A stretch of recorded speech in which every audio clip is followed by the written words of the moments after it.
Davom etamiz. So'nggi vaqtlarda firibgarlik, tovlamachilik bilan bog'liq jinoyatlar ortgani sir emas. Achinarlisi shundaki, firibgarlik jinoyatlari haqida qancha ko'p gapirilsa ham, firibgar va tovlamachilar qaramog'iga ilinayotgan vatandoshlarimiz soni kamayotgani yo'q. Qolaversa, taraqqiyot yuksalgani sari firibgarlikning yangidan-yangi turlari ham qayd etilmoqda. Bugungi kunda firibgarlarga aldanib qolmaslik uchun nima qilish kerak? Bu jinoyatga qo'l urgan shaxsning aybi isbotlansa, uni nimalar kutmoqda?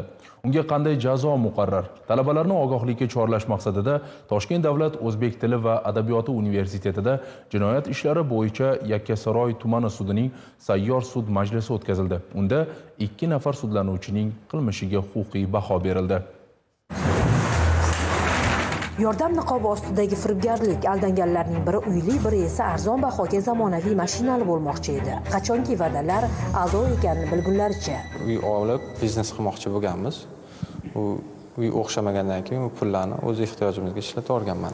Qolaversa, va'dabozning ilgari ishlagan kasbi odamlarda shubha uyg'otmagan. Ichki ishlar idoralarida ishlaganman, keyin o'z xohishimga ko'ra bo'shaganman. Hozirda bitta firmada yurist bo'lib ishlayman. 2 sudlanuvchi boshqa jinoyat ishi bo'yicha ayblanmoqda, ammo ularning qilmishi o'xshash. Aldov yo'li bilan o'margan pulning miqdori ham bir xil. Misol uchun arzon uy olib, uni remont qilib, qimmatroq sotilardi. Keyin foydasi o'rtadan bo'linardi. Qurilish kompaniyasi o'z vaqtida misol uchun qurib bitkazib bera olmadi. Keyin u bitkazgandan keyin u narxlar ham ko'tarilib ketdi. 34 yoshli erkak o'ziga begona bo'lmagan kishiga poytaxtdagi Farhod bozori qarshisida yangi qurilayotgan ko'p qavatli turar joydan uy olib berishni va'da qilgan 9000 AQSh dollari pullarni olgan.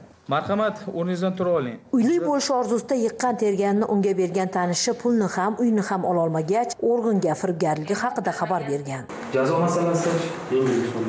25 yoshli sudlanuvchi esa hech qayerda ishlamay boyib ketish rejasini tuzganmi? Bir hafta ichida bojxonada musodara qilingan va arzon narxdagi Chevrolet Monza rusumli avtomashinasini olib berishga ishontirgan. 9000 AQSh dollari pullarni olgan. Vaqtidan cho'zilib qolgani uchun, shu qaytarilishda cho'zilgani uchun mana shu holatga kelib to'xtadik.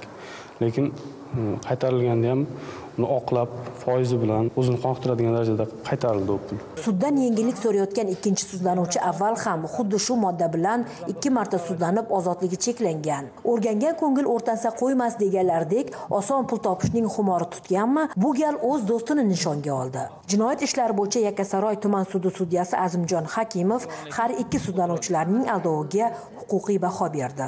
O'zbekiston Respublikasi Jinoyat kodeksi 168-moddasi 3-qismining A, B bandlarida nazarda tutilgan jinoyatni sodir etishda aybdor deb topilsin. 168-moddasi 3-qismi A, B bandlari bilan ish haqini 20% miqdorida davlat daromadi hisobiga ushlab qolgan holda 2 yil muddatga axloq tuzatishlar jazosi tayinlansin. Sud Toshkent davlat o'zbek tili va adabiyoti universitetida sayyor sud tarzida o'tkazildi. Maqsad esa talabalarni firibgarlikdan ogoh qilish edi. Mo'tabar Nurmuhammedova, Aydos Ermekbayev, Zohidjon Mamasoliyev, Toshkent.